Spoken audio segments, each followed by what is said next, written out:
Now, the president isn't going to lay those out, but I'll give you a couple candidate ideas. I think if Putin uses chemical weapons, I think you do have to seriously consider a NATO no-fly zone. I think if Putin uses chemical weapons or, God forbid, a tactical nuclear weapon, you have to look at the potential of putting NATO troops perhaps in and around the city of Lviv. I think it becomes a different ballgame if Putin reaches for weapons of mass destruction. I think we're attempting to communicate to him, you don't want to escalate this any further. Part of the reason that there is that communication is because his current plan is not proceeding as he would have liked. The New York Times reporting on problems with Russia's operation, how some in Putin's circle are questioning this war. Quote, the failures of Mr. Putin's campaign are apparent in the striking number of senior military commanders believed to have been killed in the fighting. Ukraine says it has killed at least 6 Russian generals. The Times also obtained this audio of Russian troops' radio transmissions as they tried to take the town of Makariv. Take a listen.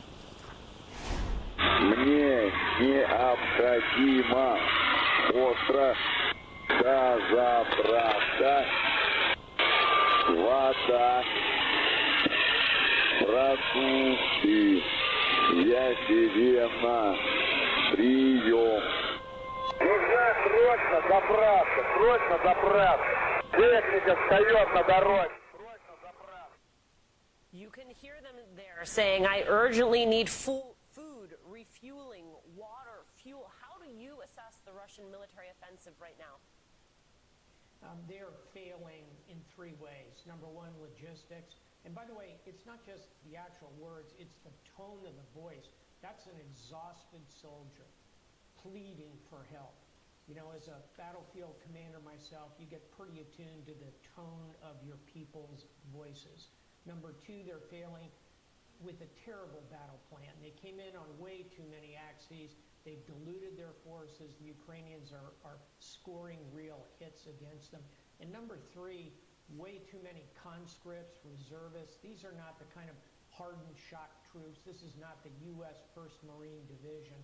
These are, in many cases, scared young Russians who have no idea what they've gotten into. We're fed a pack of lies. Morale is declining. And let me tell you something, Alethea, nothing makes morale decline like no food, no fuel, no warmth. Really hard to keep fighting under those conditions in a Ukrainian winter. Things are going against the Russians on the ground. Admiral James Stavridis, thank you so much for being with us. And with that, let's bring in Tyler Pager, White House reporter for The Washington Post, and Yamiche Alcindor, NBC News correspondent and moderator of Washington Week on PBS. Tyler, this NATO gathering is essentially a wartime summit. What is really at stake here, both for President Biden and the U.S.'s global standing? Yeah, Alicia, great to be with you here from Brussels. And I think what the White House really wants the president to leave Brussels with is the opportunity to work to restore and continue to rebuild the alliance that they argued faltered under President Trump. And I think European allies and European officials that I've spoken with have said that Biden has done quite a remarkable job in keeping the alliance together, keeping it unified, almost in an unprecedented manner, to punish Russia and bolster Ukraine for Russia's invasion. And I think as he begins these meetings here now in a few hours, the task at hand is to chart a path forward. The war is approaching its first full month, and some allies are feeling like they're powerless to try to bring an end to this conflict. And so I think as Biden goes about meeting with allies here in Europe, it's in part symbolic to show that the alliance is strong and they're continue to be united, but also logistical, figure out what else can this alliance do to continue to punish Russia and to continue to support Ukraine at this unprecedented moment in which the continent is facing its largest ground war since World War II. Yeah, and Yamiche, there's an understanding that symbolism will not be enough here. You've been talking to your sources at the White House yesterday. They mentioned deliverables. What is the West Wing looking to get out of this summit? What will success look like? Well, let's remember that this is really one of the most important trips of President Biden's tenure. And it really comes at a time where the world is watching and looking at the West to put on this united front, to really double down on the idea that they have each other's backs. And to really get a sense of exactly what Article 5 means in modern times. My sense from White House sources and talking to people who are familiar with the goals there is really to come out with a game plan and a real planning for what could happen if Russia continues to escalate this. There is, while NATO is definitely more unified now under President Biden than it was under his predecessor, who continuously really insulted NATO and talked about possibly even leaving NATO, there are still some differences. So there are some countries who do not, especially in Europe, who is very reliant on Russian oil. There's a real question about whether or not sanctions can include it can include banning Russian oil to Europe. There's a real question about whether or not chemical weapons changes the U.S. posture and the NATO posture about not having sort of military assistance to Ukraine. The president said today that there is a real threat of chemical warfare. There's even talk now, even though it seems to be something that's not likely, that Russia could use a small type of nuclear battlefield weapon. That would also possibly change the calculations here for NATO and for the United States. So this is really a strategy session for the West to go in to really talk about what's next, to talk about what their options are, to talk about what the United States is willing to do if things continue to escalate. Tyler, part of that strategy we know is going to be sanctions. You've also got new reporting that the president plans to make an announcement involving energy supplies for Europe. Tell us more. Exactly, my colleagues and I just reporting today. As Yamiche had said, a big part of this effort is to try to reduce the dependency that European countries have on Russia for energy. The U.S. moved quite expeditiously to ban all imports of Russian oil and gas, but many countries in Europe, particularly Germany, have concerns about moving that quickly given the need for oil and gas from Russia. So what is going to come on Friday is President Biden, along with European leaders, is going to make this announcement about an effort to expedite liquid natural gas to Europe to try to assist them in a larger, broader effort to reduce their reliance. And in doing so, this is an opportunity to further punish, further isolate Moscow for its invasion. And this issue of Russian energy has been a crucial one as they try to look to sanctions. It's obviously something that keeps Russia in the global economy and an important part of the equation here. And so anything the U.S. can do to further help Europe wean off its dependency is really critical. And that's the announcement that the president will be making on Friday. Tyler Pager, thank you for joining us from Brussels, especially because it is about 4 in the morning there. Appreciate you. Yamiche, you are staying with us as we break down yet another day of GOP attacks aimed at the first black woman nominated to the Supreme Court. And later, with more than 3.5 million Ukrainians on the move, an update on what is being done to help the children. Plus, remembering Madeleine Albright, the 11th hour just getting underway on a busy Wednesday night. Love to listen. Hey, it's Bruno Mars. You're in the right place. Soundtrack your life with exclusive music channels for every move. Stay informed with breaking news from the sources you trust. We have been making some progress, proceeding and... Fuel your fandom with local sports talk and live games. They're not losing any money. Explore today's hottest podcasts and travel the world with over 100,000 radio stations from around the globe. Whatever your audio obsession, hear it here on TuneIn. Want to know a great way to discover new things to listen to on TuneIn? Follow @TuneIn on social media. From marquee events in sports and politics to breaking news stories. So CBS News legal analyst Ricky Kleeman is joining us now for more insight into to cool new podcasts and radio stations we love. People want to see the anger. Yeah. And you know. Follow @TuneIn on Facebook, Twitter, and Instagram to learn about the audio you want to hear about. If you're a sports fan, filling your time between games can be excruciating. Thankfully, TuneIn has a full slate of podcasts so you can hear sports content any time of day on any device. Listen to Undisputed with Skip and Shannon. That's what I was telling you. So you care about winning, right? That's what you said. ESPN's First Take. So, Stephen A., that was you on NBA Countdown The Saturday. Bill Simmons Podcast for sports A-list interviews, and more. What it means when somebody's in year 19 and he's played. No matter what your favorite sports podcast is, hear it here on TuneIn. You've got style, and we've got the soul you need. TuneIn Soul Groove is here to smooth out your day with the vibes of the 70s. Love those Motown love songs? Hear them here. I've got sunshine on a cloud. Want those velvety smooth vibes from Marvin Gaye? We got you. Catch the best in classic R&B and soul and find your moves on TuneIn's Soul Groove. We're working for you. Planning, investing, advice. JP Morgan Wealth Management. Over 60 miles. No matter where you live, with Dish, you get 99% signal reliability. Okay, everybody, let's get to the basement. 99% signal reliability anywhere in the country with Dish. I started Upsy because I was tired of watching people pay too much for store warranties. We offer lower prices, no pressure, and better customer service. If you're tired of their way, come try the Upsy way. Upsy, the smarter way to warranty. Visit upsy.com.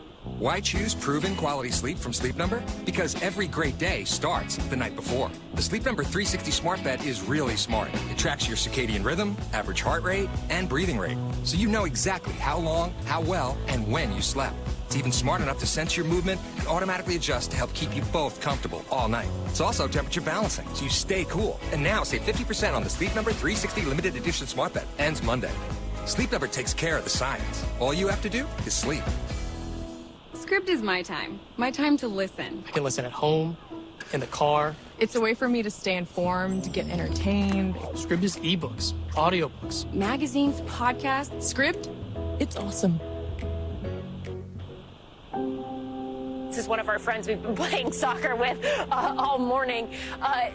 They say don't just rush and send things in to try to find organized groups, volunteer aids, and send money that way. But a lot of families here, a lot of mothers, a lot of children, all of them, Chris, desperately hoping they can go home and go home soon. Chris? Amid that desperation, it is joyful to see a child who is smiling and at least having a little fun.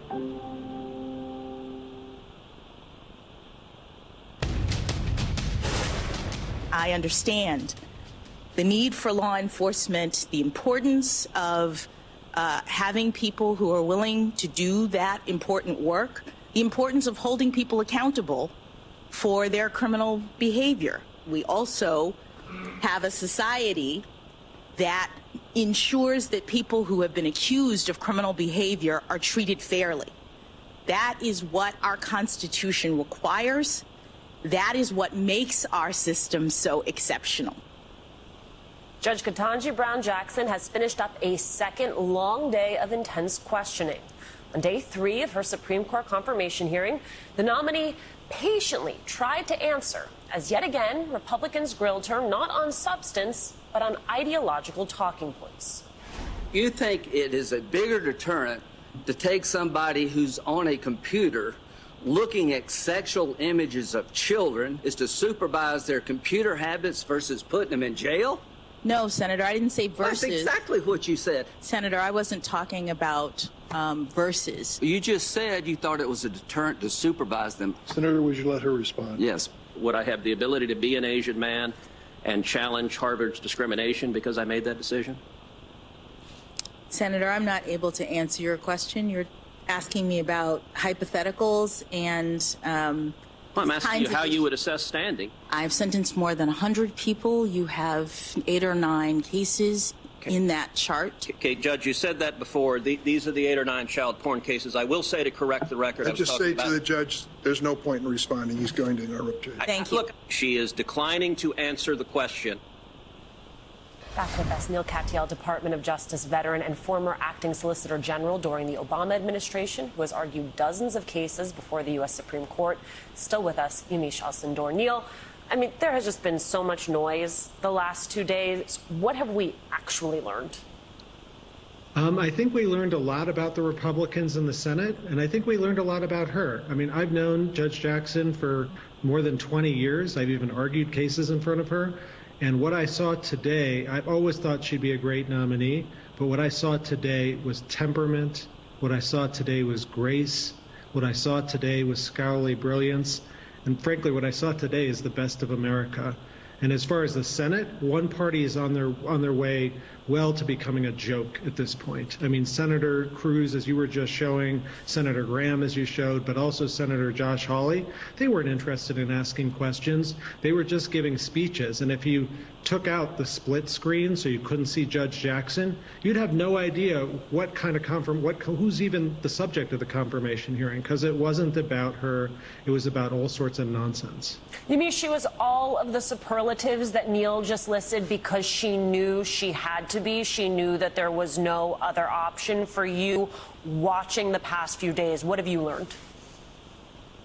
Well, what we've seen really is Republicans really leaning into these arguments and these questions that, frankly, critics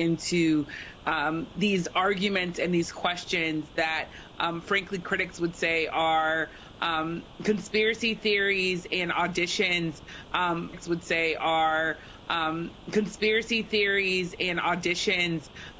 For really, I think, political aspirations down the line. I was speaking to a conservative judge grasping at straws, and that they were essentially, and I want to read it, auditioning far-right conspiracy theories. We saw also Judge Jackson remain poised. I talked to a number of people who know her, especially Lisa Fairfax, who introduced her, Nina Simmons, and Antoinette Coakley, who are three of her really closest friends from Harvard and Harvard Law. And they all describe someone who has been working very hard her entire life, who has been training for this moment. They even talked to her about her as saying she was sort of like an Olympic athlete who was exhausted, but who was also ready for this moment. So this is really, I think, in some ways, for people who know Judge Jackson, part of who she is, which is someone who works very hard, who will not be deterred by noise. And also a lot of people who are close to her are very proud of her, frankly. And the White House said today that President Biden himself was very proud of the way that she handled all this. Yamiche, there was sort of this remarkable moment today between Judge Jackson and Senator Cory Booker. I want to play it for our audience. Take a listen. They're going to accuse you of this and that. Heck, in honor of your person who shares your birthday, you might be called a communist. But don't worry, my sister. Don't worry. God has got you. And how do I know that?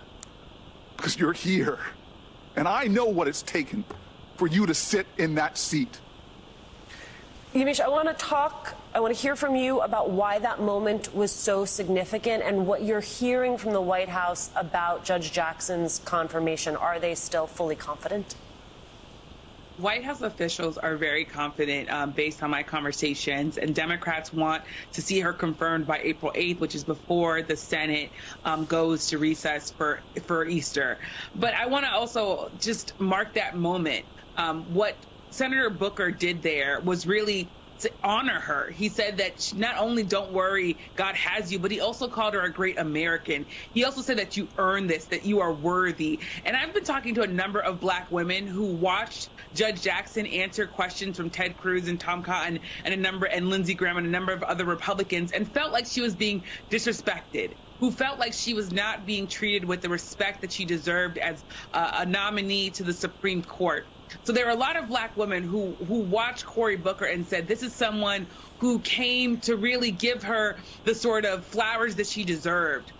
This was not, of course, going to be an easy task for her to be confirmed to the Supreme Court. But there are a lot of people watching the confirmation hearing really feeling like it had devolved into a very, very low sort of argument about child pornography and all of these distractions, when in fact she is the first black woman in 233 years of our nation to come before this committee to be a nominee of the Supreme Court. So what Cory Booker did there really resonated with so many people, because he brought it back to what so many people who want to see her confirmed are feeling, and that is joy. That is appreciation. That is proud. There was also this touching photo of her daughter looking on, smiling at her during this confirmation process. That was the same daughter who wrote a letter when she was 11 years old asking former President Obama to put her mother on the Supreme Court. So for people who know Judge Jackson, this was also a full circle moment. People are saying, people closer are telling me they knew that she could become the first black woman to the Supreme Court, and they are ecstatic to see her there. So that was Cory Booker channeling some of the emotions from people closest to her. And that photo with her daughter, such a moving foil to the judge's own comments about not always getting the work-motherhood balance right. Neil, I got to make sure we get this in. The New York Times tonight also obtaining the resignation letter of one of the lead prosecutors in the Manhattan DA's Trump investigation. In that letter, he argues the twice impeached former president was, quote, guilty of numerous felony violations. Your take? Yeah, so Mr. Pomerantz is one of the most serious prosecutors around. I've worked with him. And if this guy says a felony was committed, a felony was committed. If he says multiple felonies were committed, multiple felonies were committed. So I'm at a loss to understand what happened with this district attorney. I understand it's an ongoing investigation and no final decisions have been made. And my hope remains that Mr. Pomerantz's work and memo in the further investigation will proceed because we're talking about the President of the United States having a very serious prosecutor saying this person committed multiple felonies. That isn't something you can just sweep under the rug. The essence of the rule of law is that nobody is above it. And Trump has skated by because of, frankly, weakness on the part of investigators in the past. It's high time at this point to get the show on the road. Neil Katyal, Yamiche Alcindor, thank you both so much. Coming up, they are the littlest and most vulnerable victims in the month-long war. UNICEF's James Elder has an update on helping the children. And the 11th hour continues. Your happiest spring starts with Lowe's, and it all starts with a beautiful green lawn. Get it growing with Scott's Triple Action Lawn Fertilizer, starting at $29.98. And keep it clean with the Craftsman 20-volt mower with free blower for only $2.99. That's a big value for a beautiful entrance. Create a season full of happiness. Lowe's, home to any budget, home to any possibility. Selection varies by location. While supplies last, about $310 for $316. U.S. only. Scott's offer excludes Alaska and Hawaii. Family. It looks a little different for everyone. For some, it's mom and dad. For others, roommates who feel like family. And for others, it's your significant other, their golfing buddies, your children, a high school soccer team starting lineup, and oh look, they're all taking you up on the offer to stay for dinner, really testing the limits of that phrase, the more the merrier. But no matter where you call home, Geico makes it easy to bundle and save on home and car insurance. Easier than making 3 frozen pizzas and assorted frozen veggies into a cohesive meal. From the moment it hit my tongue, it's like my senses were strapped to a high-powered rocket. But the rocket was made of a memory foam pillow. Then, just like that, I was ready to start my morning. That's the thing with Philadelphia cream cheese. You don't just taste it, you feel it. Text and whatever. Just don't text and drive. Visit StopTextsStopWrecks.org. A message from the National Highway Traffic Safety Administration and the Ad Council. Drivers who switch and save with Progressive save over $700 on average, and those savings add up. Imagine what you could buy in the future. Remember how 15 years ago I switched to Progressive? Well, I used all those savings to buy that golf club that swings for you. But now everyone who plays golf is really good because, the club swings for you. In the future, which is now. So switch to Progressive and save big because those savings can add up in the future. Progressive Casualty Insurance Company and affiliates. National annual average insurance savings by new customers surveyed who saved with Progressive in 2020. Potential savings will vary. Don't leave breakfast behind. It's easy to make and take these fast, flavorful favorites like fluffy just crack an egg omelet rounds, extra crispy Oscar Mayer bacon, rich Philadelphia cream cheese, or perfectly melty Kraft singles. And of course, a warm cup of bold Maxwell House coffee to top it all off. So whether you're staying at home or you're on the go, you can always wake up to delicious. Find your breakfast favorites today at a grocery store near you. With no fees or minimums and no overdraft fees, banking with Capital One is the easiest decision in the history of decisions. Even easier than choosing Charles Barkley in a pickup game. We'll take Barkley. Ha! First pick! Sorry, kids! Yep, even easier than that. With no fees or minimums and no overdraft fees, is it even a decision? Okay, here's the plan. Pass me the ball every time. This is banking reimagined. What's in your wallet? Terms apply. See CapitalOne.com/bank for details. Capital One NA, member FDIC. Career Builder is made for people who have that thing. You know, those superpowers that make you good at your job, the skills you bring to work. And Career Builder knows those skills make you right for other jobs too. Higher paying jobs with benefits. Jobs you never thought of trying. Are you a people person? Work from home as a customer service rep? Are you organized and like driving? Become a delivery driver. You have the skills it takes, and CareerBuilder.com has the jobs to get you hired fast. Visit CareerBuilder.com.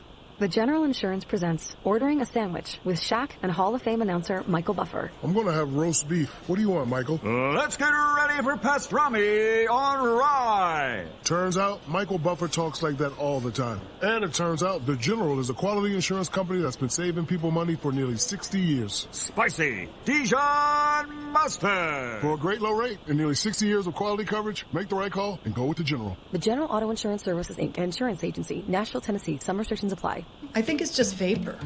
Vaping is safer than smoking, isn't it? There's really not even that much nicotine in them, right? One vape pod has as much nicotine as one pack of cigarettes. My kid knows it's dangerous. 5.4 million American kids vape, and most think it's harmless. Get your head out of the cloud. Talk to your kid about vaping. Visit talkaboutvaping.org. That's talkaboutvaping.org. Brought to you by the American Lung Association and the Ad Council. $1 off plus a free footrest.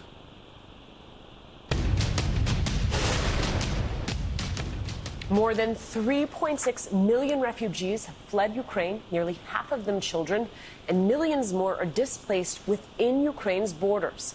Back with us tonight, James Elders, a spokesman for UNICEF, the UN agency that helps children worldwide. James, it is my understanding you were in a makeshift bunker under a hospital in Lviv just yesterday with doctors, with pregnant women. What were you hearing from people there?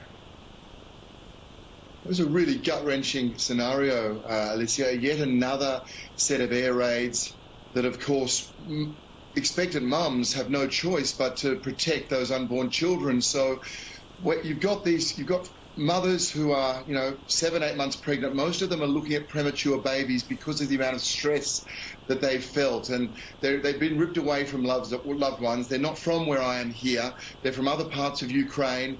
Night after night, morning after morning, 3 in the morning, 3 in the afternoon, they go down with the weight of their pregnancy to a cold. It's not a bunker, it's a basement. It's got dirt floors, it's got makeshift surgical equipment there, and they sit waiting for the air raid sirens to go. They're scared. This wonderful moment has turned into a horror moment. They don't know where they will be ultimately with their children because they're living in makeshift housing as well.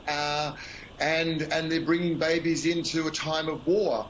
So this is the reality for so many of those women right now. And it's a complete contradiction to, of course, the beautiful moment they hoped when they were finally going to meet that little person they've been carrying around for 8 or 9 months. Yeah, no, it's especially cruel. Meanwhile, UNICEF has been sounding the alarm about the heightened risk of human trafficking. Axios reports more than 500 unaccompanied children were identified leaving Ukraine and entering Romania as of March 17th, but the actual figure is likely much higher, according to UNICEF. So what kind of safeguards should countries have in place to protect these children? Yeah, it's a very good question. You said at the start there, 1.8 million children have become refugees in this country in just a month. Today, unfortunately, is that awful anniversary, if you will, of when the war started. But 1.8 million children, Alicia, is basically 50 children have become refugees every single minute from this country since war began. That incredible outflux means that, yes, children are separated. They're unaccompanied. I've seen fathers have to pass children to border guards because mums and dads have decided the only safe place is for their child to be out of the country. And you understand that when we see the deaths of children. So the presence at borders has to be transformed to a protection presence. Governments need to understand the risks. Organisations like UNICEF share messages widely to families about what to look out for. But in this time of chaos, for example, with so many people offering lifts to absolute strangers, we need to stop that. You know, if 99.9% of volunteers are warm-hearted, that tiny fraction can mean hundreds of children trafficked. So we need a better presence at borders, a better protection presence, more police, whether it's at borders or train stations where people are ending up, and just greater information to families about, unfortunately, their harrowing journey is not over just when they leave Ukraine. James, NATO leaders are meeting in what is now a matter of hours. We have talked about the military options they will have on the table. We have talked about arms. We have talked about sanctions. What is the conversation you want those leaders to be having about the refugee crisis that is unfolding? I think the key part is clearly remains two things. The war has to stop.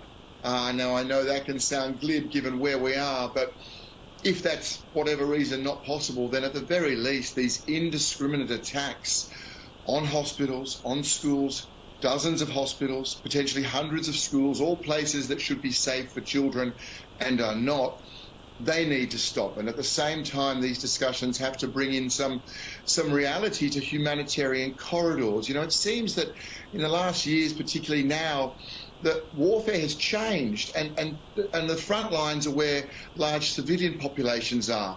That has to end, and organisations like UNICEF and many other agencies need that safe passage in to get, say, critical water into Mariupol and many other cities under siege. And whilst we're doing that, medical supplies and water and all those things UNICEF is supplying across the country, whilst we're doing that to cities under siege, those civilians need to be allowed to get out. But we keep hearing about this, and time and again, it's not being respected, to the horrendous detriment of children, and of course, to the inability of agencies to get into those people with really, water, food, life-saving. James Elder, thank you for that sobering look from the ground. Coming up, historian Michael Beschloss on what is at stake for the president on his trip to meet with NATO allies and the challenges waiting for him back here at home. And the 11th hour continues. Enséñale a una persona a pescar y comerá siempre. Enséñale a una persona a comprar las ofertas diarias de Amazon y ahorrará en cosas mejores que el pescado. No está buena obsesionarse con los pescados. Esta ha sido otra lección valiosa de Amazon. Is your savings just sitting there? Well, put it to work. A premium online savings account from PenFed earns way more than the national average. So you can get your savings working on earning you a vacation, or a new kitchen, or that fancy exercise mirror. Apply at penfed.org/savings. Premium online savings account holders must agree to electronic delivery of account opening disclosures and monthly statements. $5 minimum required to open an account. To receive any advertised product, you must become a member of PenFed, insured by NCUA. PenFed's got great rates for everyone. Your happiest spring starts with Lowe's. And Lowe's has everything your lawn needs to look good. Like Scott's Triple Action Lawn Fertilizer, starting at $29.98. And save $30 on the Craftsman 20-volt trimmer blower combo kit. Was $129, now only $99. Create a season full of green and get the most out of spring. Lowe's, home to any budget, home to any possibility. Selection varies by location. While supplies last, about 3/17 through 3/23. U.S. only. Scott's offer excludes Alaska and Hawaii. You coming to bed, hon? Yep, honey, I'll be right there. Just gotta turn out the light. Ow! Ow! Ow! Ah! Some things never change. Like your kids always leaving tiny toys on the floor for you to step on. And Geico saving folks lots of money on their car insurance. Sweetie, I think I left the downstairs light on. Please don't make me go. 15 minutes could save you 15% or more. With no fees or minimums and no overdraft fees, banking with Capital One is the easiest decision in the history of decisions. Even easier than choosing Charles Barkley in a pickup game. We'll take Barkley. Ha! First pick. Sorry, kids. Yep, even easier than that. With no fees or minimums and no overdraft fees, is it even a decision? Okay, here's the plan. Pass me the ball every time. This is banking reimagined. What's in your wallet? Terms apply. See CapitalOne.com/bank for details. Capital One NA, member FDIC. Don't leave breakfast behind. It's easy to make and take these fast, flavorful favorites like fluffy just crack an egg omelet rounds, extra crispy Oscar Mayer bacon, rich Philadelphia cream cheese, or perfectly melty Kraft singles. And of course, a warm cup of bold Maxwell House coffee to top it all off. So whether you're staying at home or you're on the go, you can always wake up to delicious. Find your breakfast favorites today at a grocery store near you. CareerBuilder is made for people who have that thing. You know, those superpowers that make you good at your job, the skills you bring to work. And CareerBuilder knows those skills make you right for other jobs too. Higher paying jobs with benefits. Jobs you never thought of trying. Are you a people person? Work from home as a customer service rep? Are you organized and like driving? Become a delivery driver. You have the skills it takes, and CareerBuilder.com has the jobs to get you hired fast. Visit CareerBuilder.com. Bundling car and renter's insurance with Geico is so easy, your neighbors are probably already doing it. So why not ask? Just say, "Hey, did you get your hair cut? It looks cool. Also, have you saved even more by bundling with Geico?" Or maybe, "Hey, did you get your hair cut? It looks weird. Not weird, cool. Anyway, have you bundled with Geico?" Or try, "Hey, did you get your hair cut? It doesn't look weird at all. Anywho, have you saved by bundling with..." Hey, easy with that rake. Bundling is easy with Geico. Just ask your neighbors. Power Penny days are back, just in time for spring at JCPenney. Stock up on wardrobe staples to home essentials, like tees for the family, select styles starting at $7. Soak up the savings with $5 Home Expressions quick dry bath towels in an array of colors. Or certainty at 4imprint. 4imprint, for certain. As we mentioned, President Biden is in Brussels to meet with NATO leaders and discuss the response to Russia's invasion of Ukraine. Meanwhile, the president leaves behind important issues back here at home, from the Supreme Court confirmation fight to a potential new phase of the pandemic. Back with us tonight, celebrated author and presidential historian Michael Beschloss. His latest work in a bookshelf full of works is Presidents of War. Thanks for being with us. I wanted to talk with you about this meetings in Brussels. How do you view the state of the NATO alliance today, and what is at stake for President Biden on this trip? Well, war and peace, and potentially the survival of the planet, Alicia. Great to see you on this momentous night. Talk about high stakes.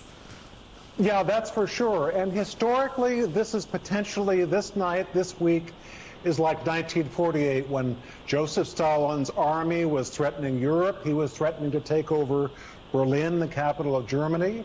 And there was, at any night, the danger of not only a conventional war, but a war in which Americans might be tempted to use our nuclear advantage. Fortunately, it didn't happen that way because of strong leadership by Harry Truman. 1962, when Nikita Khrushchev slipped missiles into Cuba, John Kennedy was under ferocious pressure from our Joint Chiefs of Staff saying we have to bomb the island, invade Cuba. We now know, had that happened, there would have been a nuclear war that could have killed tens of millions of people. God help us if what we're seeing right now this week comes to that, but it's possible that it might. We're lucky that we've got Joe Biden with half a century of national experience. Michael, I am so struck by the split screen this week of having this historic Supreme Court confirmation hearing and then this crisis unfolding in real time, in part because this was the exact premise. This was the argument that Joe Biden made to voters when he was running for president, that there were challenges here at home, there were challenges abroad, and that Americans needed someone who was ready on day one to address both. So let's talk about the historic nature of what we watch unfold here at home. Judge Jackson was asked to speak to young Americans, and she told this story about adjusting to life during her first year at Harvard. Take a listen. Right. A black woman I did not know was passing me on the sidewalk, and she looked at me, and I guess she knew how I was feeling, and she leaned over as we crossed and said, "Persevere."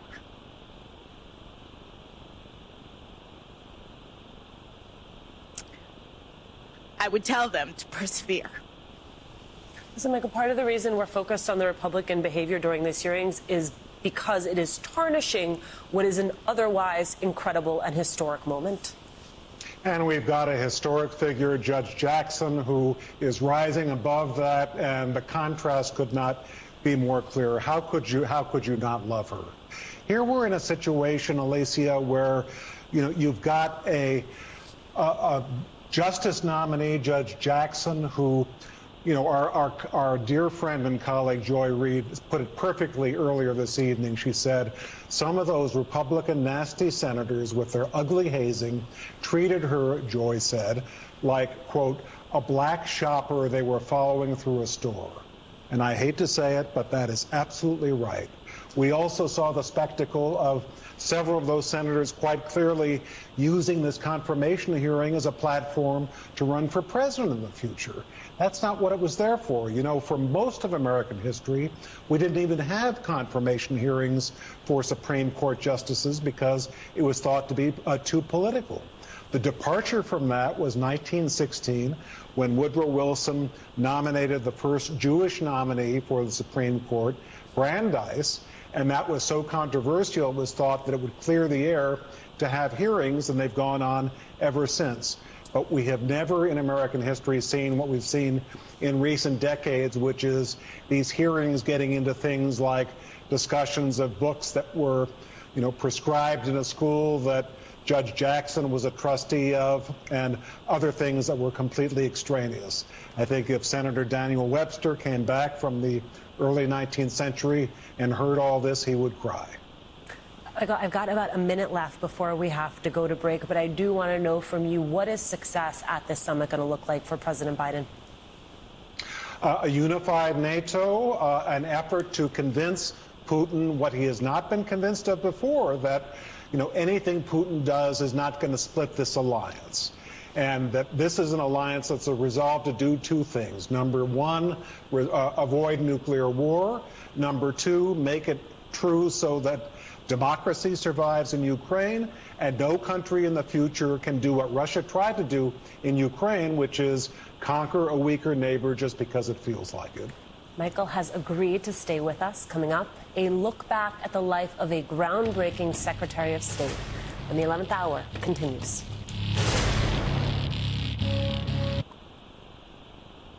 All across the U.S., pharmacists like Dr. Monica Christian are recommending GoodRx to help their patients save on prescriptions. As a pharmacist, I'm a huge advocate for GoodRx. I saw a price go from $300 to $65. Thanks to GoodRx, more people are walking away with their prescriptions in their hands. They're happy and they're healthy. Start saving up to 80% on your prescriptions and visit GoodRx.com today. In 2020, GoodRx users saved an average of 79% off retail prices. Healthcare professional compensated for their time. GoodRx is not insurance. It's time to get your checking account to zero with free checking from PenFed.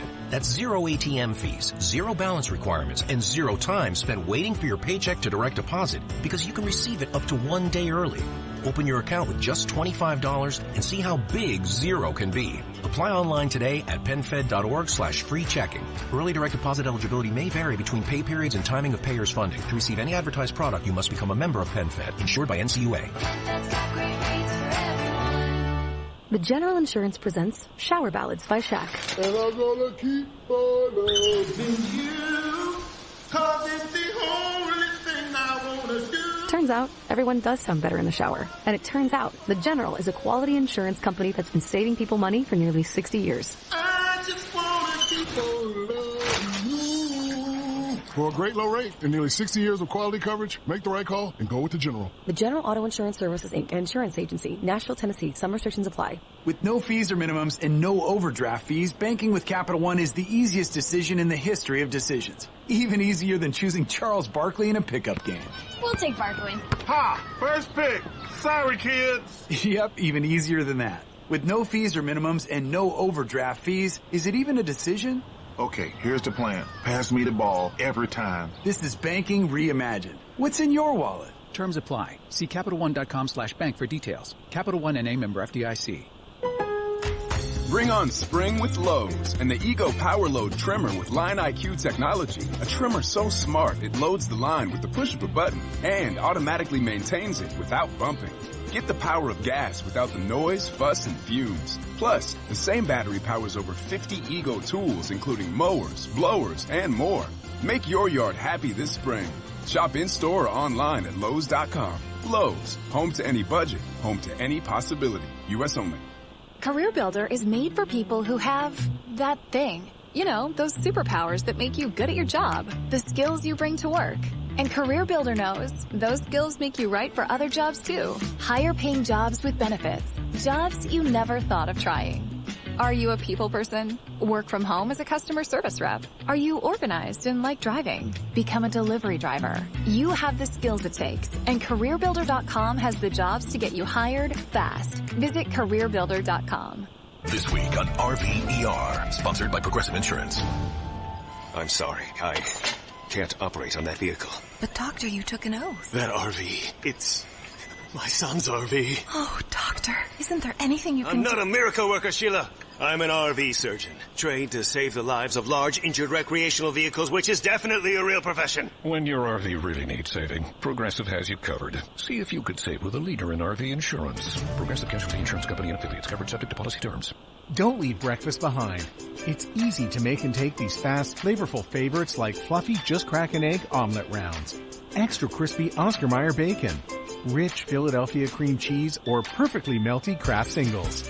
And of course, a warm cup of bold Maxwell House coffee to top it all off. So whether you're staying at home or you're on the go, you can always wake up to delicious. Find your breakfast favorites today at a grocery store near you. Free footrest. The 11th hour is defined as the last possible opportunity to get something done. And that's what we're going to try to do. Our experts will be practical and tell you what you need to know. And we're going to be asking the very same questions that you're screaming at your television. We'll be driven by the facts, not hyperbole, not ideology. There's a lot of confusing information out there right now. Some people call it news, but it's not. And we're going to sit here every night and tell you the truth.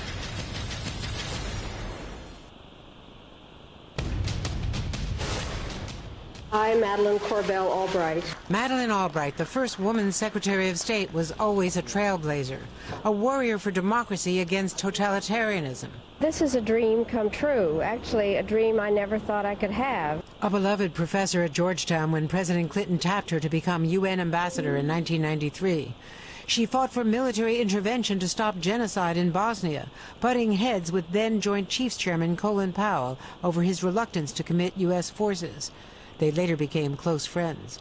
As Clinton's second Secretary of State, she was later most proud of her work stopping the killing there. Now it's an independent country, and there's a whole generation of little girls whose first name is Madeleine. For more on the life and legacy of former Secretary of State Madeleine Albright, we welcome back Michael Beschloss. As Madeleine Albright once said, he's, quote, one of the most appealing talking heads to appear regularly on my television screen. What a distinction. Michael, what do you want us to remember about her? That she was not only someone who loved democracy, both in the United States and for the rest of the world, but someone who had lived through it and had lost it and had made her life once again as a refugee here. You know, she was growing up in Czechoslovakia. She didn't know it at the time, but she had Jewish ancestors. Had she stayed in Europe, there's a very good chance that she would have herself been murdered in the Holocaust. So when she did things like wrote this great book a couple of years ago called Fascism, A Warning, which I recommend that everyone who hasn't read it, please be sure to read this book. When she wrote that, this was not just abstract. She loved democracy. She valued it because she had lost it and had to regain it here. You know, Michael, I've heard other people talk about losing her on this week of all weeks as a tragic irony. And I'm not sure that entirely gets at what it is they are trying to say, that they are trying to express. Both her worldview, the reason that she was in this fight, the way she saw the future of global diplomacy side by side with the moment we find ourselves in. I'm not sure if you have a better way to describe it. I think the way to put it, I think you've said it beautifully, Alicia, as usual. And here's a case where, you know, if there is ever a case where we can get benefit from studying and using someone's legacy, let's do it tonight with Madeleine Albright. She has left us just at the moment when we are coping with a land war in Europe, just like the one that was going on when she left as a child, at the same time as all of us are trying to avoid horrors that many of us could not have imagined in 2022. The possible use of chemical weapons by Russia, perhaps even tactical nuclear weapons. Let's all redouble our efforts as a memorial to Madeleine Albright to make sure that we get through it, and get through it with a sense of history. You've talked about her personal biography, but there's also a deep impact she had on the world as Secretary of State. What will that legacy be? Well, she was the first female Secretary of State after almost 2 centuries, and she had to fight hard for it. She was not necessarily the front runner when she got the job in 1997. And even just 25 years later, it seems a little bit less of an accomplishment, but she felt that every single minute she was Secretary of State, she told me a number of times, she was establishing precedents for later women who would serve in the job. She didn't say it, but I said it's almost like George Washington defining the presidency for 8 years where there had been none. Michael Beschloss, I have to say, as much as we are looking back at her legacy, I can't help but look forward and think about the glimmer of hope of there being some 11-year-old kid right now who is potentially going to go through this and then change the world. Michael, there's a picture of the two of you. I want to pull it up very quickly. Can you just tell me what this is? I look exactly the same on the right. She was nice enough to invite me to give the speech at a dinner to rename the State Department after Harry Truman in 2000. You see Madeleine on the left in the yellow dress. And this was very close to her heart because she felt if the State Department headquarters has the name Harry Truman on it, then people in that building are going to be inspired every single day and know that their supreme job is not only to protect Americans, but to make sure that we always have a democracy and try to extend it around the world. Michael Beschloss, as always, thank you. And from all of our colleagues across the networks of NBC News, thank you for staying up late with us.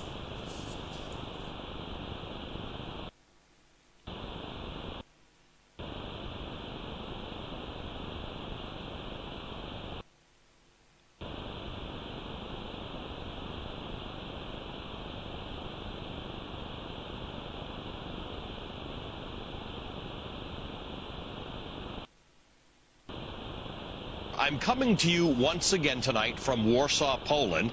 Breaking news tonight, though, in the United States, a resignation letter from a New York prosecutor who was leading an investigation into Donald Trump. That prosecutor says in the letter that Donald Trump is guilty of numerous felonies and that he quit his job because he wasn't going to be allowed to indict the former president. We're going to have much more on that in just a few minutes, but I want to start back here in Europe, where President Biden has arrived in Brussels for meetings with fellow NATO members about the ongoing crisis in Ukraine. And later this week, Biden will be coming here to Poland. Now, Poland became a member of NATO in 1999, and 1999 is relevant because that year, the alliance was faced with another crisis that was beyond its borders. Less than 2 weeks after Poland joined NATO, NATO began a bombing campaign against Yugoslavia with the goal of getting the Serbian ruler Slobodan Milosevic to pull his forces out of neighboring Kosovo, where he was massacring Kosovo Albanians in a campaign of ethnic cleansing.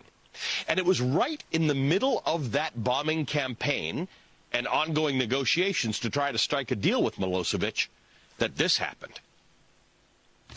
Now the war over Kosovo and the dramatic development that was formally announced today.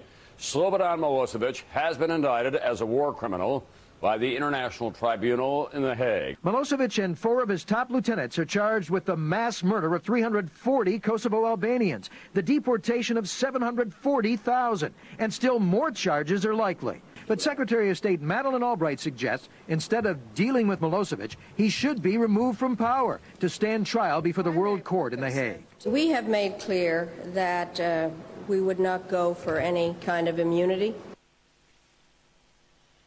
Now, that was the first time in history that a head of state had been indicted for war crimes. And U.S. Secretary of State Madeleine Albright said Milosevic would face justice, no immunity deals.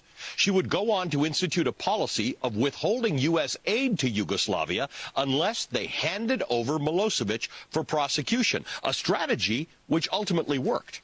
Slobodan Milosevic was extradited to The Hague in 2001. When he died in 2006, his trial on charges of genocide was ongoing.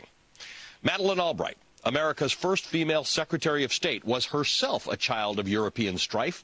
Born in Czechoslovakia in 1937, her family fled the country twice, first from the Nazis, then from the Soviets. Just a couple of days after Milosevic was indicted, Albright delivered a commencement address at Georgetown University and said this.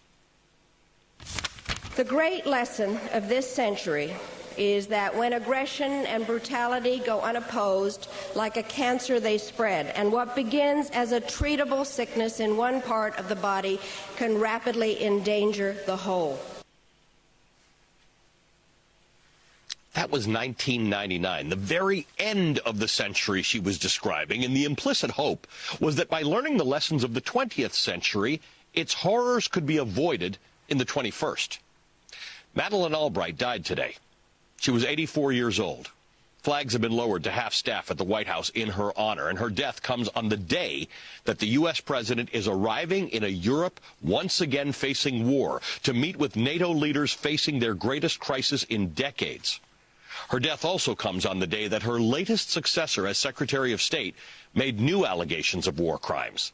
Secretary of State Antony Blinken today announcing that, quote, the United States government assesses that members of Russia's forces have committed war crimes in Ukraine. In making that announcement, Blinken specifically cited the Russian bombing of two sites in the eastern city of Mariupol, a maternity hospital, and a theater that was sheltering civilians and which was clearly marked with the word children in huge letters that were visible from the sky. New drone footage of Mariupol shows the absolute devastation wrought by Russian bombardment of that city. This footage was released by the Azov Battalion, which is a right-wing Ukrainian militia with neo-Nazi ties. Despite its history, they were absorbed into the Ukrainian National Guard, and they've been fiercely defending Mariupol from the Russians. Meanwhile, some 260 miles to the west, Ukrainian forces continue to hold off a Russian advance on the city of Mykolaiv, but at a terrible cost. A psychiatric hospital was bombed yesterday. A troop barracks was hit over the weekend, killing dozens. Today, the Washington Post reports that hundreds of bodies are piling up in that city's morgues and in freshly dug graves, casualties of the heavy fighting that is staving off the Russians. And as NBC News chief foreign correspondent Richard Engel reports from Kyiv tonight, the capital is not being spared either. But just as in Mykolaiv, Ukrainian forces are holding the line and even making gains. Russia has significantly intensified its attacks in and around Kyiv over the last 24 hours, leaving more and more homes across the city like this one. Barbara, a resident and volunteer, said Russia has already bombed this area 4 times, but it's not helping Russia's advance. In a government building in Kyiv, 2 of the capital's top security officials monitor a real-time battle map, unclassified, that shows Russian troops are losing territory around Kyiv. The red areas are under Russian occupation. The blue areas are new territory. Ukrainian forces say they've recaptured in the last 48 hours, much of it in the last 24 hours. A senior U.S. defense official echoed that assessment today, telling NBC News that Ukrainian forces have pushed Russian troops back at least 15 miles outside Kyiv. NATO said today it believes somewhere between 7,000 and 15,000 Russian troops have been killed since the invasion began, and that tens of thousands more have been injured. These are staggering numbers if accurate. In Russia, there are reports of divisions within the Kremlin leadership, top intelligence officials being put under house arrest. And today, a top advisor to Vladimir Putin reportedly stepped down and left the country entirely, citing his opposition to the war. Things are not going well for Russia in this war, but that doesn't mean they're going well for Ukrainians living this war on the ground, a war that they didn't want. Joining us now live from Lviv is NBC News correspondent Cal Perry. Cal, good evening to you. As we have just heard from Richard Engel's reporting, Ukrainian forces have gained back some ground from the Russians. What's the latest you're hearing about these counteroffensives? So this is, I think, an astonishing development in just the last 24 hours, and it comes obviously at an opportune moment for the president as he arrives in Brussels. It changes the dynamic of the negotiations and of a possible ceasefire. So on the eastern side of the capital, we're talking about Kiev now, we understand that Ukrainian forces, and this is based on the Ukrainian government and Western officials, telling us they've actually broken through those Russian lines. As you said, pushing the Russians back some 15 miles on the eastern side of the capital. Now, on the western side of the capital, we understand they tried a counteroffensive, but the Russians dug in. They've made these defensive positions. They're basically entrenching their positions and then shelling these civilian areas. That's what we're seeing play out in the eastern part of the country. As you mentioned, Mariupol has now been under siege for almost 2.5 weeks. This is a place that hasn't had power or water or food. It's a place where the government says there are 100,000 civilians who are basically trapped underground, as they put it, hostages to the Russian offensive. You have in the northern part of the country, in Kharkiv, a similar situation playing out, as is the case in Chernihiv. What this lays out for us is a very difficult situation for the president of Ukraine and, look, for President Biden as well. As they're negotiating with the Russians, it's always been a concern that maybe the Russians are just buying time, that they're buying time to regroup, to refocus their forces on the capital. So the question that you have for the president here in Ukraine is, does he go for a ceasefire, knowing that civilians are living through hell in the eastern part of the country with this unrelenting bombardment, with hospitals being targeted, schools being targeted, ambulances being attacked, and the very civilians who are trying to flee these places are coming under fire? Or does the president of Ukraine keep pushing forward with these counteroffensives, trying to keep the Russians on their heels and move them back? It's an impossible decision to make, of course, because you want humanitarian groups to get into these cities and you want civilians to get out, and all around him a war is raging. On the humanitarian front, and Ali, this is what I know surrounds you and what we know President Biden is going to try to get a look at. More than 10 million people have now fled their homes. More than 4 million people have left this country. 1 in 4 Ukrainians has had their lives upended, Ali. More than 10 million people have left their homes. This is really important. There are a lot of displaced people inside of Ukraine. Cal, NATO leaders are set to meet in a couple of hours. President Zelensky is expected to address them virtually. Given what you just said about the conundrum that he faces right now, he's got to sort this out in the next few hours, because his requests for NATO are going to have to reflect what he actually wants. And does any of that change because of the situation on the ground? Well, we know he's going to call for a no-fly zone. He's been calling for a no-fly zone for weeks. And what he's going to do is he's going to talk about red lines. We hear this discussion about chemical weapons, about possible nuclear attacks. We heard President Biden saying today it's a real concern. Expect him to talk about that, and expect him to say to NATO, look, these bombings from the air, for example, in Mariupol, where you had the strikes on civilians who were sheltering in that theater, in that school, he's going to say that this is happening at the hands of these Western countries, at the hands of NATO, and that this no-fly zone needs to go in. We know that that is politically untenable. We've heard from NATO saying that that is not going to happen. But the question is, and I think we can expect him to raise it, what is that red line? What is the red line at which NATO triggers an Article 5, even if it's not an attack on a NATO nation, to where it's just such an egregious violation of human rights that something has to be done? That's the tone that Zelensky is going to try to strike tomorrow, Ali. Cal, thank you. Please continue to stay safe. Cal Perry for us live in Lviv tonight. I want to turn now to Inna Sovsun. She's a member of the Ukrainian parliament. She's joining us live from Kyiv. Ms. Sovsun, thank you again for being with us. I know it's the middle of the night. You have two hats. On one hand, you're a member of parliament. On the other, you've been involved in the people that Cal was just talking about. 10 million people not in their homes, 4 million having fled the country. This humanitarian disaster is almost overtaking the discussion about NATO and its relationship with Ukraine and what its obligations are. Well, truly, it is a terrible disaster, humanitarian disaster here in Ukraine. We just got some polls released which says that 44% of Ukrainians had their families split because of the war. So part of the family is living in one place, another part of the family is living in a different place. That is 44%. That's half of the Ukrainians who are not living with their loved ones. And that is extremely difficult. That is extremely complicated. I'm saying as a mom, I was not able to see my son for 3 weeks. I did went to see him last week. I came back to Kyiv. However, I haven't seen my boyfriend since day one of the war. It's extremely complicated, extremely difficult, but we all understand that the only solution to that is just help us win in this war, and then we can be reunited with our loved ones. You heard Cal talking about the fact that the NATO leaders and perhaps President Biden will reiterate this concept of red lines that certainly involve any kind of nuclear threat that Russia's got, but even chemical weapons.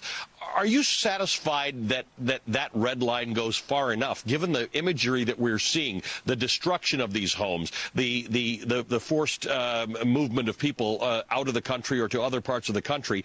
Is chemical weaponry the right place for that line?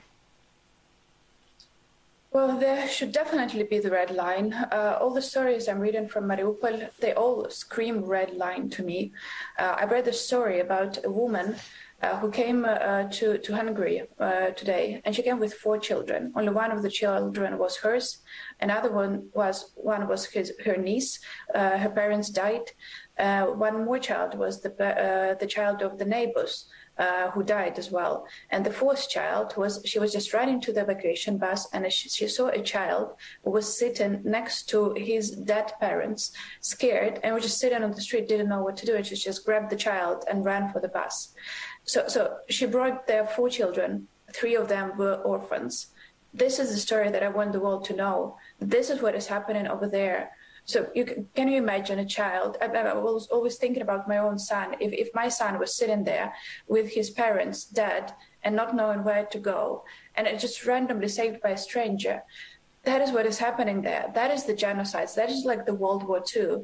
And I am just begging for the world to understand that this is as scary as it gets. It's even in Kyiv, where it is rather quiet and rather, it's much better than it was 3 weeks ago. We just got the warning that because of the fires near Chernobyl nuclear area, which Russians are not allowing to put down, there is more amount of cesium in the air. We are not allowed to open our windows, and we are advised to wear masks on the streets. That is in Kyiv. That is, again, the red line that we all understand that it is there. I just want the world to know that this is real, this is really scary, and I think the red line has been crossed a long time ago. Just think about the child sitting next to his dead parents. I do believe that should be the red line, and I'm going to join my president in saying that we need the help, all the help that we can get to fight with this monster. You are from the eastern city of Kharkiv. Last week we were talking about a fire in a open air market, and you had talked about the fact that your father actually had worked there at some point. You've relocated your son, Martin, to Western Ukraine. So you are seeing all parts of this around the country. Western Ukraine is relatively peaceful right now. How do you see this developing? We had a report that Ukrainian forces are actually pushing Russian forces back around Kyiv. Yes, that is giving us hope. Of course, we understand it's going to take a while. There are still many Russian troops around the city, but Ukrainian forces is really regaining some parts of the city. But we are the heavy battles. We are seeing some lights and explosions around the city, but we do hope that they will managed to push them further from Kyiv. But there are warnings, and we all understand that this is the possibility that if Putin will realize that he's losing around Kyiv totally, then he will go for the next step, which would be the chemical weapon, which we are all being warned about. So on the one hand, the fact that the Ukrainian army is regaining control over northwest of the city is giving us hope. On the other hand, it is also scary because we don't know how Putin will react to that. Mm-hmm. Ina Sovson, there's no part of this war that has not touched you or your family, and yet you take time to talk to us. We appreciate that. It is important that this message gets to the world. Ina Sovson is a member of the Ukrainian parliament. Thank you for your time. Please stay safe. We've got a lot to get to on a very busy news night. Still ahead, word that the prosecutor who invested Donald Trump in New York says that Trump is guilty of, quote, numerous felonies. And next, the all-important NATO meeting tomorrow as the U.S. and its allies try to figure out what to do if Russia uses chemical weapons in Ukraine. Stay with us. It's time to get your checking account to zero with free checking from PenFed. That's zero ATM fees, zero balance requirements, and zero time spent waiting for your paycheck to direct deposit because you can receive it up to 1 day early. Open your account with just $25 and see how big zero can be. Apply online today at penfed.org/free checking. Early direct deposit eligibility may vary between pay periods and timing of payers' funding. To receive any advertised product, you must become a member of PenFed, insured by NCUA.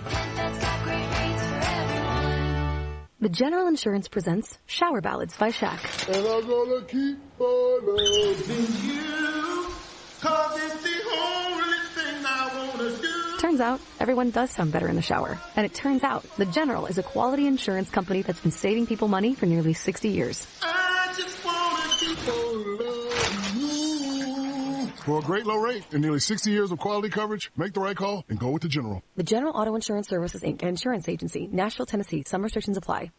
Millions of Americans are getting back to work. CareerBuilder calls it the Great Rehire.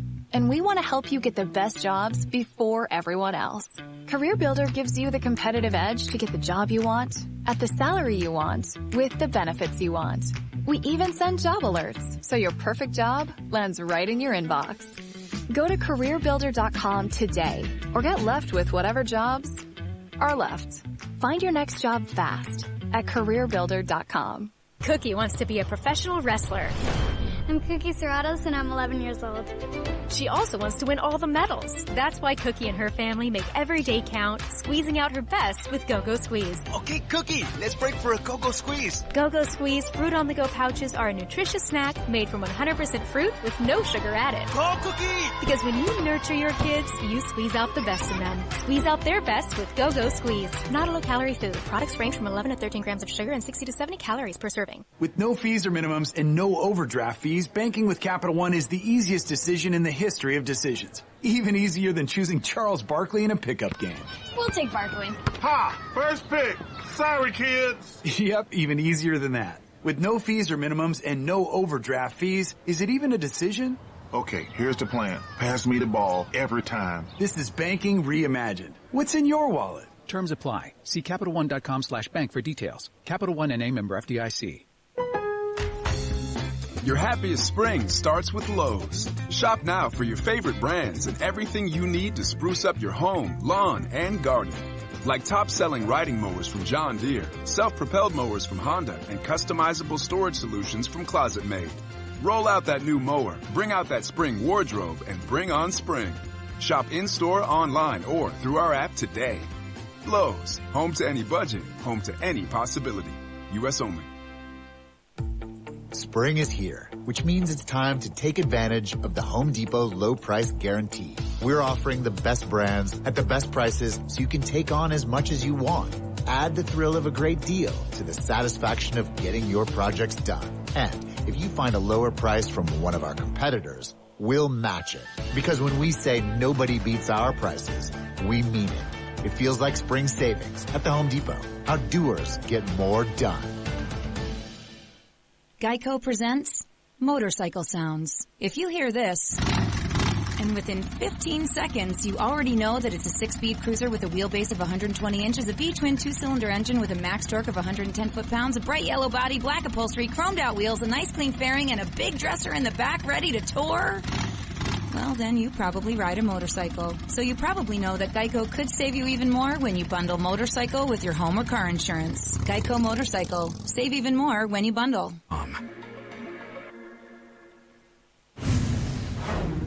This was the scene earlier today in Brussels outside NATO headquarters. Demonstrators asking in that long line there, quote, does humanity end at the NATO border? The group held up signs in support of Ukraine like this one. Close the sky, stop the war in Ukraine, and Russia attacks and kills civilians in Ukraine. And in all caps, you can see Ukrainian lives matter. Today's demonstration comes as President Biden arrived earlier this evening in Belgium ahead of an emergency NATO summit tomorrow. President Biden will later meet with leaders from the European Union and the G7 ahead of that meeting. NBC reports that Biden may announce that the U.S. will increase the number of U.S. troops in NATO countries near Ukraine. In addition, the NATO Secretary General said today that the alliance will double the number of battle groups on the eastern flank to support Ukraine. And while the president and leaders of the West meet tomorrow to see how they can further support Ukraine, one item they will not discuss is Ukraine joining NATO. The stakes ahead of tomorrow's summit could not be higher. The point is, being driven home that President Zelensky is set to address the summit tomorrow morning by video. By tomorrow's summit, well, it comes amid fears of what Vladimir Putin might do to win this war that U.S. officials say he believes he cannot afford to lose. Before taking off for Belgium this morning, President Biden shared this somber assessment. How concerned are you about the threat of chemical warfare right now, that Russia will use chemical weapons? How high is that threat? I think it's a real threat. And if that real threat were to turn into reality, NATO Secretary General said that would totally change the nature of the conflict. The U.S. ambassador to NATO told my colleague Andrea Mitchell earlier that if Russia uses chemical weapons, she believes the allies are, quote, prepared to look at a list of consequences. So how will NATO respond if Russia uses chemical or, God forbid, nuclear weapons? And what can we expect out of an emergency summit like this tomorrow? Well, I know just the person to ask. Joining me is someone who has been inside the room for critical talks such as this one. Ivo Dalder served as the U.S. ambassador to NATO during the Obama administration. He's now the president of the Chicago Council on Global Affairs. Ambassador, good to have you here. Thank you for being with us tonight. I want to ask you about this meeting. The world is looking for a response from NATO to the worsening atrocities in Ukraine. What do you think needs to be the headline out of tomorrow's NATO summit, which is probably the most watched in more than 20 years? Well, thanks for having me. I think the headline should be a warning to Vladimir Putin that any further escalation, in particular using chemical or biological weapons or agents or God forbid, nuclear weapons, will, as the Secretary General said, fundamentally change the assessment that NATO has had with regard to its role in this conflict. I don't think that NATO can stand by. I don't think the United States can stand by if Vladimir Putin decides to use these heinous weapons that are designed fundamentally to kill people, civilians in cities and other places to be really effective, and say, well, we'll send you some more Javelin missiles. We need to continue to help Ukraine defend itself. But if that happens, in my view, we need to be prepared to help Ukraine directly to defend its country against this kind of attack. The hope, of course, is that saying that will prevent Vladimir Putin from moving in this direction and prevent the use of chemical weapons and prevent the use of nuclear weapons, because we're all much better off if that doesn't happen. I understand there are horrible things happening in Ukraine, but this is a step that would fundamentally change the strategic calculus and the situation. So I was just talking to the member of parliament, Ina Sovsin, who is in Lviv. She's from eastern Ukraine. Her son is now in western Ukraine. And she was saying that, you know, the good news today is that the Ukrainian forces seem to have pushed the Russians back in some points around Lviv. The bad news, she fears, is that every day that Vladimir Putin hasn't taken Ukraine and hasn't succeeded may be a day closer to either the use of chemical weapons or more airstrikes or things that are more damaging. How do you assess that? How does NATO and these leaders tomorrow, how do they assess that calculus? Well, I think she's right, unfortunately. Vladimir Putin is not going to say, oh, my God, I made a mistake, and pull his troops out. He, as the intelligence community concluded a few weeks ago, Bill Burns, the CIA director, said to Congress, he's more likely to double down. And I think one of the reasons you heard the president say this morning, again, warning about a threat of chemical weapons.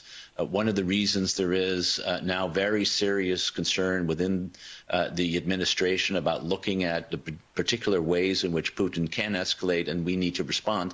And one of the reasons this is going to be an issue tomorrow in Brussels at the meeting is because Vladimir Putin has not been able to achieve his military objectives, and he is likely, unless he understands that the cost to him will even be greater, he would be likely to escalate. That's why it's important for NATO to make clear that if that happens, NATO is prepared not only to impose serious consequences, but at least quietly tell him it would mean that NATO gets involved in the war, and then he would really lose in Ukraine. Ivo Dalder, thank you for your analysis, for your time. You know what is actually going to be happening tomorrow. At least you're the closest to knowing how that kind of thing goes. So we appreciate your time tonight. Ivo Dalder is a former United States ambassador to NATO and the president of the Chicago Council on Global Affairs. All right, coming up, the breaking news from the prosecutor who resigned over the decision not to charge Donald Trump in New York City. He says Trump is guilty of, quote, numerous felonies. We're going to have some expert legal advice after this. Is your savings just sitting there? Well, put it to work. A premium online savings account from PenFed earns way more than the national average. So you can get your savings working on earning you a vacation, or a new kitchen, or that fancy exercise mirror. Apply at PenFed.org/savings. Premium online savings account holders must agree to electronic delivery of account opening disclosures and monthly statements. $5 minimum required to open an account. To receive any advertised product, you must become a member of PenFed, insured by NCUA. PenFed's got great rates for everyone. The General Insurance presents Ordering a Sandwich with Shaq and Hall of Fame announcer Michael Buffer. I'm going to have roast beef. What do you want, Michael? Let's get ready for pastrami on rye. Turns out, Michael Buffer talks like that all the time. And it turns out the General is a quality insurance company that's been saving people money for nearly 60 years. Spicy Dijon mustard. For a great low rate and nearly 60 years of quality coverage, make the right call and go with the General. The General Auto Insurance Services, Inc. Insurance Agency, Nashville, Tennessee. Some restrictions apply. Bring on spring with Lowe's and the Ego Power Load Trimmer with Line IQ technology. A trimmer so smart it loads the line with the push of a button and automatically maintains it without bumping. Get the power of gas without the noise, fuss, and fumes. Plus, the same battery powers over 50 Ego tools, including mowers, blowers, and more. Make your yard happy this spring. Shop in-store or online at Lowe's.com. Lowe's, home to any budget, home to any possibility. U.S. only. Shh, shh, shh. Do you hear that? Spring is here. And so is free delivery on almost anything. Get everything you need to take on spring at our best prices of the season. From mulch to Traeger grills. Feels like spring at the Home Depot. How doers get more done. Mulch available in-store and at select stores only. Limit to 75 bags per customer. The General Insurance presents Shower Ballads by Shaq. And I'm gonna keep on loving you, 'cause it's the only thing I wanna do. Turns out, everyone does sound better in the shower. And it turns out, the General is a quality insurance company that's been saving people money for nearly 60 years. I just wanna keep on loving you. For a great low rate and nearly 60 years of quality coverage, make the right call and go with the General. The General Auto Insurance Services, Inc. Insurance Agency, Nashville, Tennessee. Some restrictions apply. Power Penny days are back, just in time for spring at JCPenney. Stock up on wardrobe staples to home essentials, like tees for the family, select styles starting at $7. Soak up the savings with $5 Home Expressions quick dry bath towels in an array of colors. Or use your coupon to save an extra 25% store-wide. Incredible prices, spectacular savings. Hurry, ends Sunday. JCPenney. Offers and coupon valid 3/24 to 3/27. Some exclusions apply. See store or jcp.com for details. Power Penny deals excluded from coupon. At Lowe's, every pro is an MVP to us. It doesn't matter how big or small your business is. If you're a plumber, roofer, electrician, or remodeler, your business earns back when you spend, gets exclusive offers, and paint rewards. It all adds up to help drive your business. Join Lowe's MVP's Pro Rewards and Partnership Program today. Minimum purchase required. Earnings and paint rewards awarded as Lowe's e-gift cards. Exclusions, restrictions, and more terms apply. Valid through 12/31/22. See Lowe's.com/L/Pro Loyalty Terms. Subject to change. U.S. only. Career Builder is made for people who have that thing. You know, those superpowers that make you good at your job, the skills you bring to work. And Career Builder knows those skills make you right for other jobs too. Higher paying jobs with benefits. Jobs you never thought of trying. Are you a people person? Work from home as a customer service rep? Are you organized and like driving? Become a delivery driver. You have the skills it takes, and CareerBuilder.com has the jobs to get you hired fast. Visit CareerBuilder.com. Looking for the musical equivalent of a deep tissue massage? Chill on TuneIn is your home for smooth beats, soothing singers, and calming melodies, so you can relax to the max.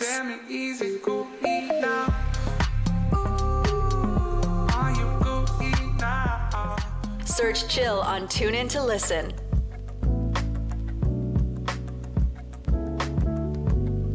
Chill on TuneIn. your home's worth for free at homelight.com. Exactly 1 month ago, the two prosecutors leading the Manhattan District Attorney's investigation into Donald Trump and his business practices abruptly resigned. Those two prosecutors had been leading a case that was centered around the allegation that Trump was inflating the value of his assets in order to obtain favorable loans from banks. And by all accounts, it was an investigation that appeared to be gaining momentum. But according to the reporting at the time, those two very high-profile prosecutors resigned after the newly elected DA, tasked with overseeing the case, quote, indicated that he had doubts about moving forward with the case against Trump. Now, tonight, the New York Times has published the resignation letter from one of those prosecutors, and it is remarkable.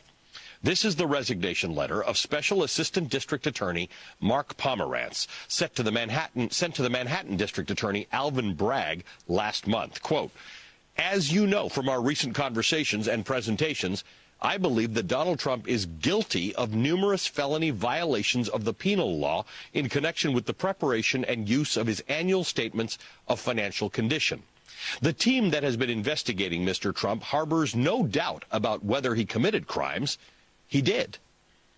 Mr. Pomerantz noted in his letter that the previous district attorney overseeing the case, quote, concluded that the facts warranted prosecution, and he directed the team to present evidence to a grand jury and to seek an indictment of Mr. Trump and other defendants as soon as reasonably possible, end quote. The letter then explained that the current district attorney, Alvin Bragg, decided not to seek criminal charges, at least not yet, and that the investigation has been suspended indefinitely. While Mr. Pomerantz did not question the district attorney's authority in making his decision or his sincerity in believing that it was the right call, he argues in the letter that, quote, a decision made in good faith may nevertheless be wrong. I believe that your decision not to prosecute Donald Trump now and on the existing record is misguided and completely contrary to the public interest, end quote. He continues, we believe that the prosecution would prevail if charges were brought and the matter were tried to an impartial jury. Whatever the risks of bringing the case may be, I am convinced that a failure to prosecute will pose much greater risk in terms of public confidence in the fair administration of justice. I fear that your decision means that Mr. Trump will not be held fully accountable for his crimes. I have worked too hard as a lawyer and for too long now to become a passive participant in what I believe to be a grave failure of justice. I therefore resign from my position as Special Assistant District Attorney, effective immediately.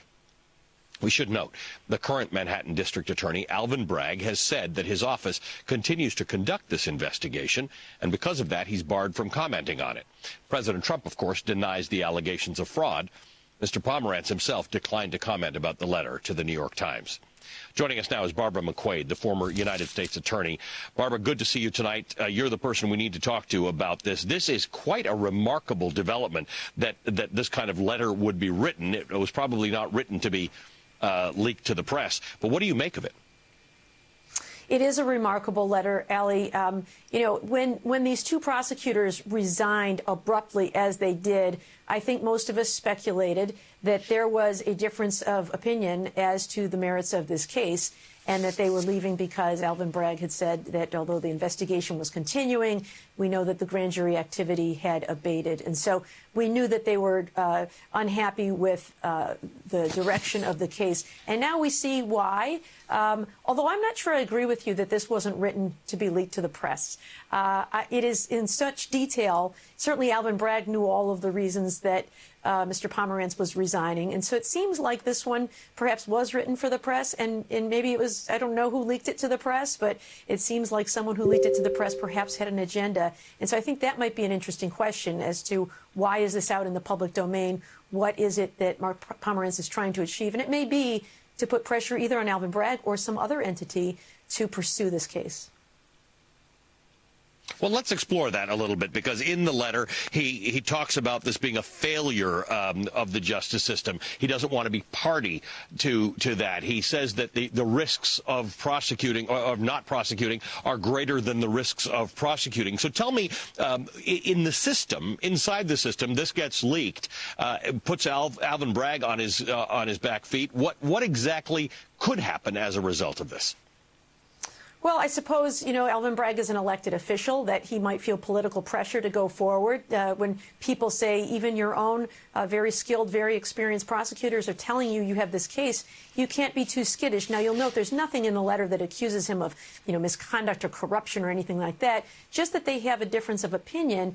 But that Mr. Pomerantz is absolutely convinced, as well as his colleagues, that there is a crime here. And that not only can it be brought, but it should be brought. And so I suppose one goal for leaking this letter would be to put public pressure as an elected official on Alvin Bragg to take this step. I think it's also important to note, Ellie, that reasonable minds can disagree about whether charges should be brought. There are certain kinds of crimes that are very obvious to us. A bank robbery.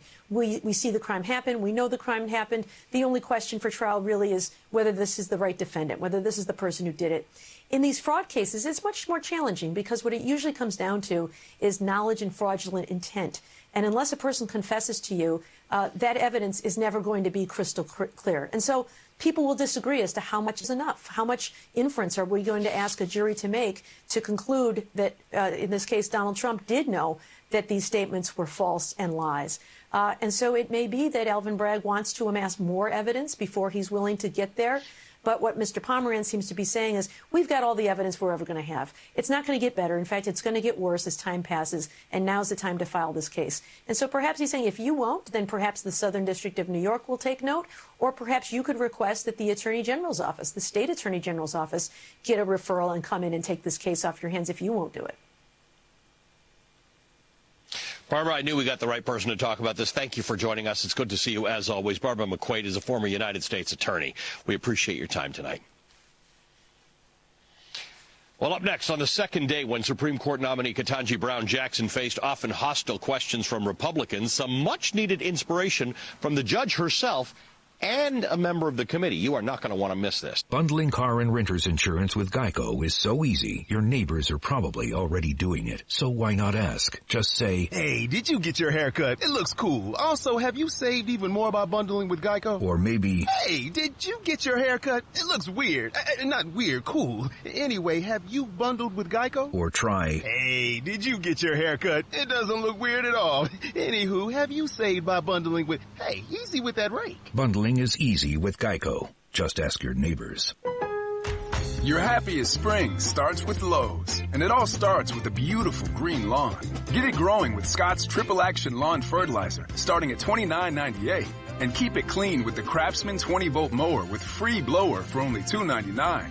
That's a big value for a beautiful entrance. Create a season full of happiness. Lowe's, home to any budget, home to any possibility. Selection varies by location. While supplies last, about 310 for 316. U.S. only. Scott's offer excludes Alaska and Hawaii. Cookie wants to be a professional wrestler. I'm Cookie Serratos, and I'm 11 years old. She also wants to win all the medals. That's why Cookie and her family make every day count, squeezing out her best with Go-Go Squeeze. Okay, Cookie, let's break for a Go-Go Squeeze. Go-Go Squeeze Fruit on the Go pouches are a nutritious snack made from 100% fruit with no sugar added. Go, Cookie! Because when you nurture your kids, you squeeze out the best in them. Squeeze out their best with Go-Go Squeeze. Not a low-calorie food. Products range from 11 to 13 grams of sugar and 60 to 70 calories per serving. Career Builder is made for people who have that thing. Those superpowers that make you good at your job. The skills you bring to work. And Career Builder knows those skills make you right for other jobs too. Higher paying jobs with benefits. Jobs you never thought of trying. Are you a people person? Work from home as a customer service rep? Are you organized and like driving? Become a delivery driver. You have the skills it takes, and CareerBuilder.com has the jobs to get you hired fast. Visit CareerBuilder.com. With no fees or minimums and no overdraft fees, banking with Capital One is the easiest decision in the history of decisions. Even easier than choosing Charles Barkley in a pickup game. We'll take Barkley. Ha! First pick. Sorry, kids. Yep, even easier than that. With no fees or minimums and no overdraft fees, is it even a decision? Okay, here's the plan. Pass me the ball every time. This is banking reimagined. What's in your wallet? Terms apply. See CapitalOne.com/bank for details. Capital One NA, member FDIC. From the moment it hit my tongue, it's like my senses were strapped to a high-powered rocket. But the rocket was made of a memory foam pillow. Then, just like that, I was ready to start my morning. That's the thing with Philadelphia cream cheese. You don't just taste it, you feel it. Text and whatever. Just don't text and drive. Visit StopTextsStopWrecks.org. A message from the National Highway Traffic Safety Administration and the Ad Council. Green. It's the official, unofficial color of spring. Just look around.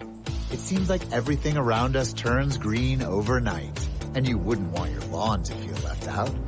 That's where Scott's Turf Builder Rapid Grass comes in. It helps to grow your lawn twice as fast, giving it that springtime glow only a green thumb could deliver. Get everything you need for spring at our best prices of the season. Feels like spring at the Home Depot. How doers get more done. Your happiest spring starts with Lowe's. Shop now for your favorite brands and everything you need to spruce up your home, lawn, and garden. Like top-selling riding mowers from John Deere, self-propelled mowers from Honda, and customizable storage solutions from Closet Made. Roll out that new mower, bring out that spring wardrobe, and bring on spring. Shop in-store, online, or through our app today. Lowe's, home to any budget, home to any possibility. U.S. only. Zero Water. We strive for zero. Supporters of Supreme Court nominee Judge Ketanji Brown Jackson have gathered outside the Supreme Court since Monday, many of them young women of color, holding signs like these that read "Liberty and Justice for All," "My Justice, She's Black," and "Confirm KBJ," all highlighting the gravity of Judge Jackson's potential confirmation, something all of those supporters were eager to watch. Now, despite the seriousness of this moment in history and the importance of the opportunity to get to know who Justice Jackson might be, some Republican senators have spent their time asking her questions that have little to nothing to do with her judicial record. She's been asked about the definition of a woman, about critical race theory, about whether babies are racist, and to rate the depth of her religious faith on a scale of 1 to 10. She's been asked for her stance on expanding the number of seats on the Supreme Court, something that is well beyond the scope of the job for which she is interviewing, and she's been asked repetitively for hours about her previous sentencing decisions in child pornography cases. By the 19th hour of questioning, she finally said to Senator Ted Cruz, quote, "I've said what I'm going to say about these cases. No one case can stand in for a judge's entire record." Much of the hours and hours of questioning has been repetitive, aggressive, and off-topic. Republican Senators Lindsey Graham and Ted Cruz made it a point to interrupt nearly every answer that Judge Jackson tried to give them. Committee Chair Dick Durbin had to interject several times to call for order. At one point, Chairman Durbin said to Judge Jackson, quote, "There's no point in responding. He's going to interrupt you." But after that barrage of incessant questioning on the right with little opportunity for meaningful responses, Senator Alex Padilla of California asked Judge Jackson what she would say to young people watching who might doubt that they can achieve what she has. I hope to inspire people to try to follow this path because I love this country, because I love the law,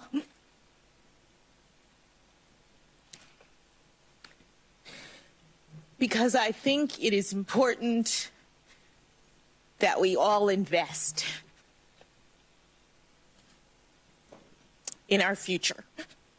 And the young people are the future, and so I want them to know that they can do and be anything. And I went to public school, and I didn't know anything about Harvard until my debate coach took me there to enter a speech competition. I get there, and whoa, so different. I was really questioning, do I belong here? Can I make it in this environment? And I was walking through the yard in the evening, and a black woman I did not know was passing me on the sidewalk, and she looked at me, and I guess she knew how I was feeling. And she leaned over as we crossed and said, "Persevere."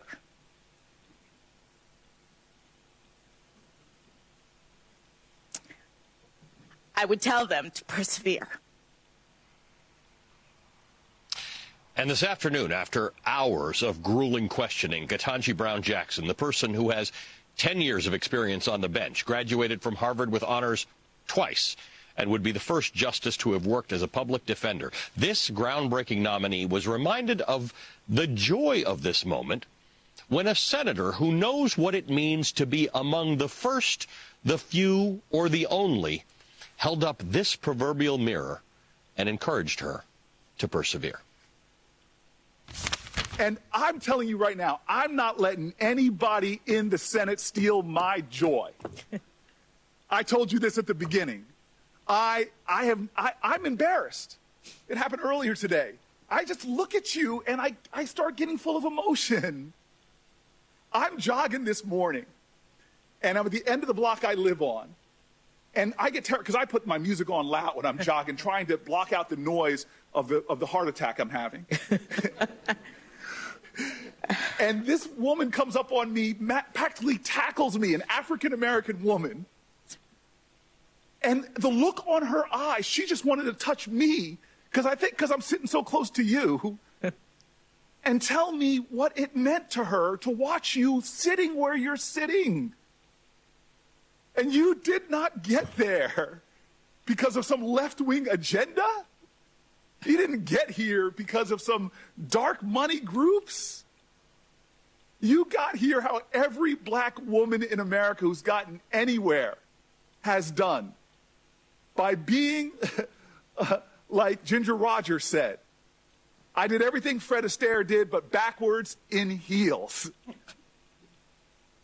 And so I'm just sitting here saying, nobody's stealing my joy. Nobody's going to make me angry, especially not people that are called in a conservative magazine demagogic for what they're bringing up that just doesn't hold water. I'm not going to let my joy be stolen because I know you and I,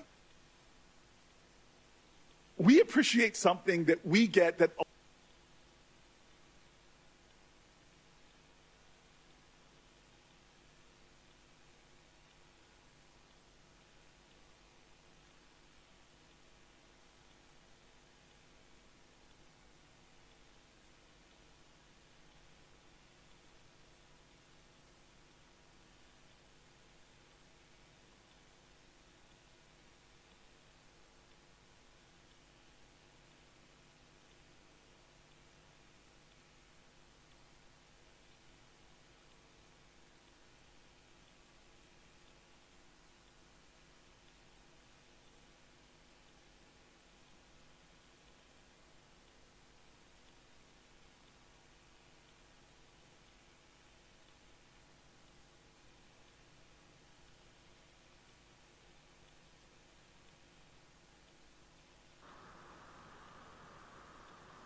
ловлю птичку взглядом, закажу пиццу на дом, плюс острый начо, я только начал.